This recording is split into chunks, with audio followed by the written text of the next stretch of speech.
मैं स्वाति आपके अपने चैनल इंडियन माइथोलॉजिकल स्टोरीज में आपका स्वागत करती हूँ। आज आपको विष्णु पुराण के पहले भाग का 5वां अध्याय सुनाने जा रही हूँ। अगर आपको ये वीडियो अच्छा लगे तो please like, share and subscribe करना ना भूलें। इस अध्याय में अविद्या आदि विविध सर्गों का वर्णन किया गया है। श्री मैत्रेय जी बोले, हे द्विजराज, सर्ग के आदि में भगवान ब्रह्मा जी ने पृथ्वी, आकाश और जल आदि में रहने वाले देव, ऋषि, पितृगण, दानव, मनुष्य, तिर्यक और वृक्षादि को जिस प्रकार रचा तथा जैसे गुण, स्वभाव और रूप वाले जगत की रचना की, वह सब आप मुझसे कहिए। श्री पराशर जी बोले, हे मैत्रेय, भगवान विभु ने जिस प्रकार इस सर्ग की रचना की वह मैं तुमसे कहता हूँ, सावधान होकर सुनो। सर्ग के आदि में ब्रह्मा जी के पूर्वज सृष्टि का चिंतन करने पर पहले अबुद्धि पूर्वक तमोगुणी सृष्टि का आविर्भाव हुआ।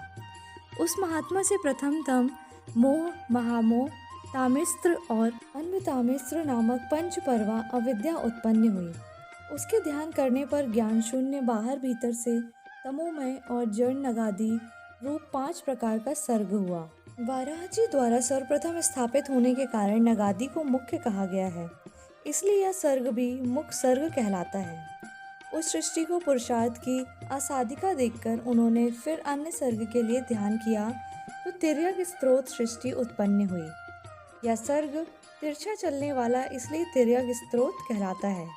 ये पशु, पक्षी आदि नाम से प्रसिद्ध है और प्रायः तमोमय, विवेक रहित, अनुचित मार्ग का अवलंबन करने वाला और विपरीत ज्ञान को ही यथार्थ ज्ञान मानने वाले होते हैं।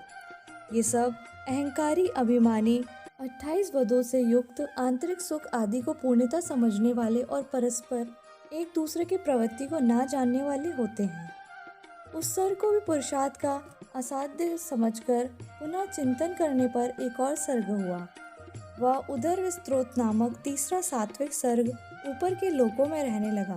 वे ऊर्ध्व स्त्रोत सृष्टि से उत्पन्न हुए प्राणी विषय सुख के प्रेमी व और आंतरिक दृष्टि संपन्न तथा बाह्य और आंतरिक ज्ञान युक्त थे। यह तीसरा देव सर्ग कहलाता है। इस सर्ग के प्रादुर्भूत होने से संतुष्ट चित्त ब्रह्मा जी को अति प्रसन्नता हुई। फिर इन मुख सर्ग आदि तीनों प्रकार की सृष्टियों में उत्पन्न हुए प्राणियों को पुरुषार्थ का असाधक जान उन्होंने एक और उत्तम साधक सर्ग के लिए चिंतन किया। उन सत्य संकल्प ब्रह्मा जी के इस प्रकार चिंतन करने पर अव्यक्त से पुरुषार्थ का साधक अवार्ग स्त्रोत नामक सर्ग प्रकट हुआ। इस सर्ग के प्राणी नीचे रहते हैं, इसलिए वे अवार्ग स्त्रोत कहलाते हैं। उनमें सत्व, रज और तम तीनों ही अधिकता होती है, इसलिए वे दुख बहुल, अत्यंत क्रियाशील एवं बाह्य अभ्यंतर ज्ञान से युक्त और साधक हैं। इस सर्ग के प्राणी मनुष्य हैं। हे मुनि श्रेष्ठ, इस प्रकार अब तक तुमसे 6 सर्ग कहे। उन्हें महतत्व को ब्रह्मा का पहला सर्ग जानना चाहिए। दूसरा सर्ग तन्मात्राओं का है, जिसे भूत सर्ग भी कहते हैं, और तीसरा वैकारिक सर्ग है जो ऐन्द्रिक कहलाता है। इस प्रकार बुद्धि पूर्वक उत्पन्न हुआ या प्राकृत सर्ग हुआ चौथा मुख्य सर्ग है। पर्वत, वृक्ष आदि स्थावर ही मुख्य सर्ग के अंतर्गत है। 5वां जो तिर्यक स्त्रोत बतलाया उसे तिर्यक योनि भी कहते हैं। फिर छठा सर्ग उदर्व स्त्रोताओं का है जो देव सर्ग कहलाता है। उसके पश्चात 7वां सर्ग अवार्ग स्त्रोताओं का है, वह मनुष्य सर्ग है। 8वां अनुग्रह सर्ग है, वह सात्विक और तामसिक है। ये 5 वैकृत सर्ग हैं। एयर पहले 3 प्राकृत सर्ग कहलाते हैं। 9वां कौमर सर्ग है जो प्राकृत और वैकृत भी है। इस प्रकार सृष्टि रचना में प्रवृत्त हुए जगदीश्वर प्रजापति के प्राकृत और वैकृत नामक हुए जगत के मूलभूत 9 सर्ग तुम्हें सुनाए। अब और क्या सुनना चाहते हैं? श्री मैत्रेय जी बोले, हे मुनि, आपने सर्गों का संक्षेप में वर्णन किया। अब हे मुनि श्रेष्ठ, मैं इन्हें आपके मुखारबिंद से विस्तार पूर्वक सुनना चाहता हूँ।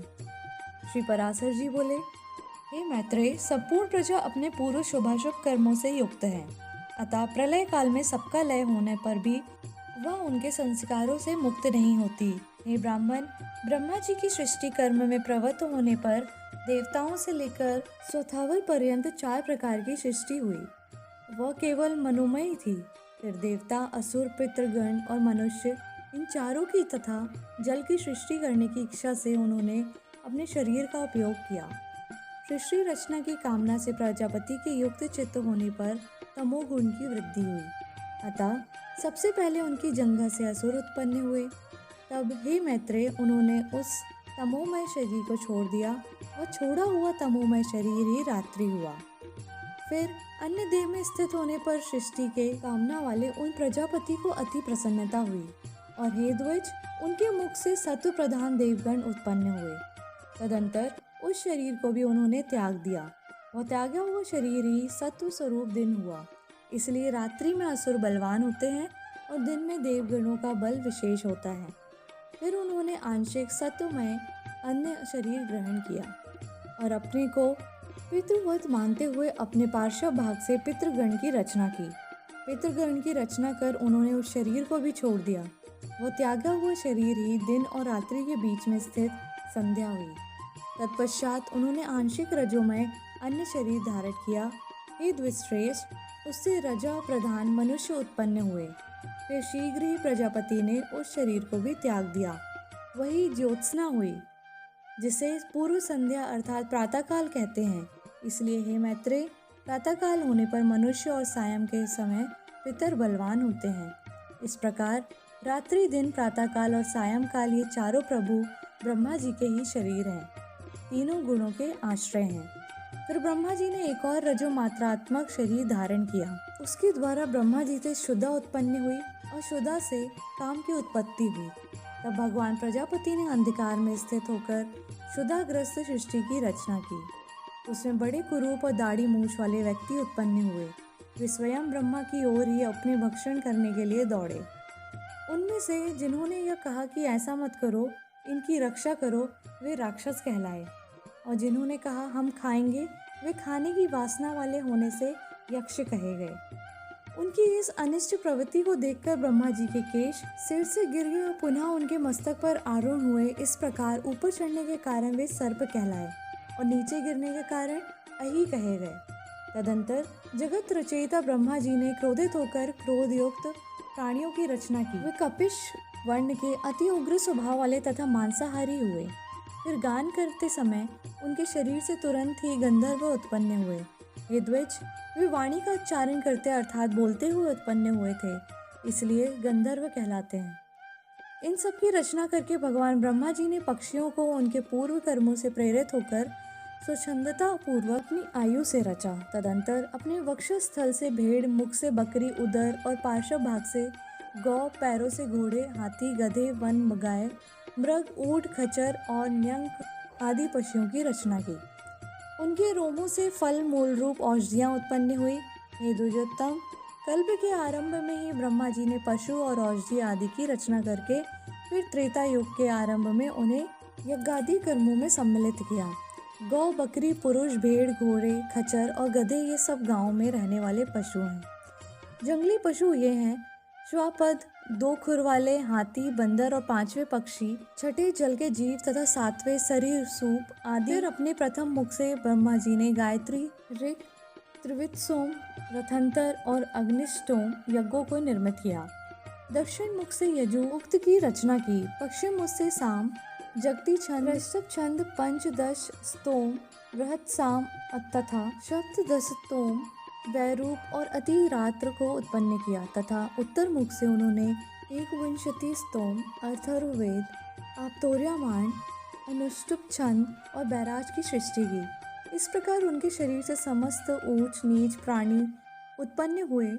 उन आदिकर्ता प्रजापति भगवान ब्रह्मा जी ने देव, असुर, पितृगण और मनुष्य की सृष्टि कर तदंतर कल्प का आरंभ होने पर फिर यक्ष, पिशाच, गंधर्व, अप्सरागण, मनुष्य, किन्नर, राक्षस, पशु, पक्षी, मृग और सर्प आदि संपूर्ण नित्य और अनित्य स्थावर जंगम जगत की रचना की। उनमें से जिनके जैसे जैसे कर्म पूर्व कल्पों में थे, पुनः पुनः सृष्टि होने पर उन्हीं से फिर प्रवृत्ति हो जाती। उस समय हिंसा, अहिंसा, मृदुता, कठोरता, धर्म, अधर्म, सत्य, मिथ्या, ये सब अपनी पूर्व भावना के अनुसार उन्हें प्राप्त हो जाते हैं। इसी से ये उन्हें अच्छे लगने लगते हैं। इस प्रकार प्रभु विधाता ने भी स्वयं इंद्रियों के विषयभूत और शरीर आदि में विभिन्नता और व्यवहार को उत्पन्न किया है। उन्होंने कल्प के आरंभ में देवता आदि प्राणियों के वेदानुसार नाम और रूप तथा कार्य विभाग को निश्चित किया है। ऋषियों तथा अन्य प्राणियों के भी वेदानुकूल नाम और यथा योग्य कर्मों को उन्हीं ने निर्दिष्ट किया है।